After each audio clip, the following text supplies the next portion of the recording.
Guys, welcome back to my channel. তোমরা সবাই কেমন আছো? আশা করি তোমরা সবাই ভালো আছো, আর আমিও খুব ভালো আছি। আর বলো তো আজকে আমি কোথায় যাচ্ছি? আজকে আমি যাচ্ছি শ্রাদ্ধ বাড়ির শাদি খেতে। তো আমার লুক পুরো কমপ্লিট, যেহেতু শ্রাদ্ধ বাড়ি যাবো বলে কথা। হালকার মধ্যে মেকআপ করেছি।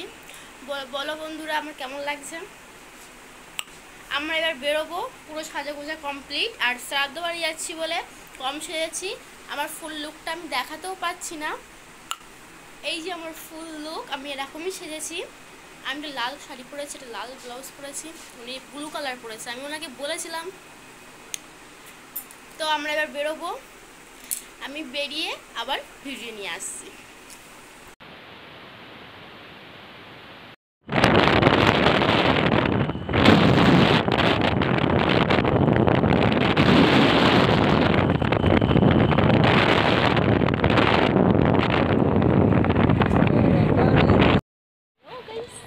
আমরা চলে এসেছি শ্রাদ্ধ বাড়ি, এন্ট্রি নিচ্ছি আমরা। যেহেতু সামনে আমার কাকা শ্বশুর, আমার খুব লজ্জা লাগছে।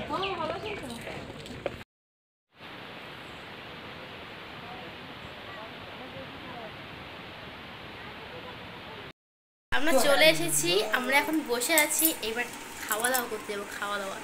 তো আমার পিসশাশুড়িদের সাথে যেতে হবে আমার, তাই আমি এখানে বসে আছি চুপচাপ। ওরা ওই ঘরে ড্রেস পরছে, আর আমি যেহেতু বসে আছি কি আর করবো, গরমও লাগছে।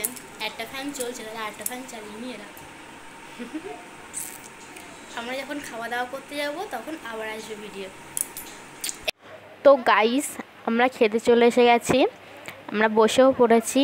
তো প্রথম দিয়েছিল থালা, আর এত জোরে ফ্যান চলছিল যে আমার থালাটা উড়েই চলে যাচ্ছিল। আমি আবার হাত দিয়ে ধরে রেখেছিলাম। তো এবার ভাত দিয়ে দিয়েছে, একটা করে লেবু দিয়ে দিয়েছিল, তারপরে ঘি দিয়েছিল, তারপর লাল শাক দিয়েছিল। এবার সেটা আমি মাখাচ্ছিলাম। খেতে খুব সুন্দর হয়েছিল, যত শ্রাদ্ধ বাড়ির খাবার অবশ্যই তো সুন্দর হবেই না। তারপরে এখানে শুক্তো দিয়ে দিয়েছিল, কিন্তু শুক্তোটা অতিরিক্ত তিতো ছিল বলে আমার অতটা ভালো লাগেনি। তবু কি করব, সব খেয়ে নিয়েছিলাম। তারপরে আবার আমি অল্প করে ভাতও নিয়ে নিয়েছিলাম। তারপরে দিয়েছিল মাছের মাথা দিয়ে ডাল আর বেগুনি। তো আমার ডালটা পড়েছিল, বেগুনিটা পড়িনি, সবাইকে দিয়েছিল, আর আমাকে সবার লাস্টেই দিয়েছিল। আর আমি তো প্রথমে ভাবছিলাম যে হয়তো আমার দেবেই না। আর আমার সত্যি কথা বলে শ্রাদ্ধ বাড়ি গেলে কি কোনো অনুষ্ঠান বাড়ি গেলে বেগুনিটাই খেতে ভালো লাগে। তারপরে আমার বেগুনিটা এসেছে যখন, তখন আমার ভালো লাগছে যে হ্যাঁ আমাকেও বেগুনি দিয়েছে। তারপরে আমি ডাল দিয়ে ভাত মাখিয়ে খেয়ে নিয়েছিলাম। আর আমি বেগুনিটা এখনও খাইনি, সবার লাস্টেই খাই ওইটা আমি। তো আমি ওটা সবার লাস্টেই খাবো। তারপরে দিয়েছিল দই কাতলা। তো আমার বাড়িতেও চলে এসেছে দই কাতলা। এবার আমি দই কাতলা দিয়ে ভাতটা মাখাবো। আমি 1 পিস মাছ নিইনি, আমি নিয়েছিলাম 2 পিস মাছ, কিন্তু ওখানে উঠে গেছে, ক্যামেরায় ভিডিও করেছিলাম 1 পিস মাছ। তারপর দই কাতলা দিয়ে খাওয়ার পরে ওখানে পাবদাও দিয়েছিল, কিন্তু পাবদা মাছের ভিডিওটা আমার স্কিপ করে ফেলেছি। তারপরে দিয়েছিল চাটনি, আর আমার জানো তো বন্ধুরা, চাটনি দিয়ে পাঁপড় খেতে খুব সুন্দর লাগে। তো আমি পাঁপড়ের অপেক্ষায় বসেছিলাম। তো আমার পাঁপড়টাও দেরিতে দিয়েছিল, অনেক দেরিতেই দিয়েছিল আমার পাঁপড়টা। তারপরে আমার পাঁপড়টা দেওয়ার পরেই আমি চাটনি দিয়ে খেয়েছিলাম। আর আমার পাঁপড় চাটনি দিয়ে খেতে খুব সুন্দর লাগে, তাই আমি পাঁপড় চাটনি দিয়ে খাই।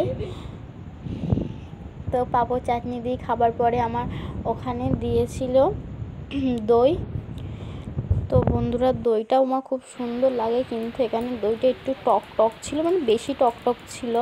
আমার বেশিরভাগ মিষ্টি দইটাই ভাল লাগে টক দইয়ের থেকে। তাও আমার চাটনি পাঁপড় খাওয়া হয়ে যাওয়ার পরে আমি দই খেয়েছিলাম। আর আমার ওখানে দিয়েছিল সাদা মিষ্টি, লাল মিষ্টি, আমি একটা মিষ্টি নিয়েছিলাম, সাদা মিষ্টি। তারপর আমাদের খাওয়া দাওয়া হয়ে গেল, ওখান দিয়ে হাত মুখ ধুয়ে চলেও আসলাম। তারপর আমরা ওখান থেকে বেরিয়েও আসলাম। আমরা এবার চলে যাব, বাড়িতে আসবো। বাড়িতে আসতে আসতে আমাদের সাথে একটা ঘটনা ঘটে গেছিলো। আমাদের বাইকের পিছনের চাকাটা পাংচার হয়ে গেছিলো, আমরা নিজেরাও বুঝতে পারি না। রাস্তার মাঝখানে এসে দেখি পাংচার হয়ে গেছে। তো ওখানে একটা গ্যারেজ ছিল ভাগ্যিস। তো আমরা গ্যারেজে চলে গেছি আমাদের বাইকটা নিয়ে। তো আমাদের বাইকের পিছনের চাকা পুরো খুলে দিয়েছে। বন্ধুরা তোমরা দেখো, ওই যে ব্লু কালার যে বাইকটা, ওইটা আমাদের বাইক। পুরো পিছনের চাকা খুলে দিয়েছে। এখানেই তো বাইক ঠিক করতে আমাদের 1 ঘন্টা টাইম লেগে গেছিলো। এটা লিক সারাই করতে গিয়ে 1 ঘন্টা টাইম লাগিয়ে দিয়েছিল ওরা, আমাদের একটু তাড়াহুড়োই ছিল। আমাদের গাড়ি খারাপ হয়ে গেল, আমরা বইসা আছি আর বইসতে ভাল লাগছে না আমাদের। যখনই আসি একটা না একটা বিপদ লেগেছেই থাকে। পিছনে গাড়ি ঠিক হচ্ছে, ভালো করতে বলবি একটা লজ্জায়। আমরা বইসা আছি অপেক্ষা।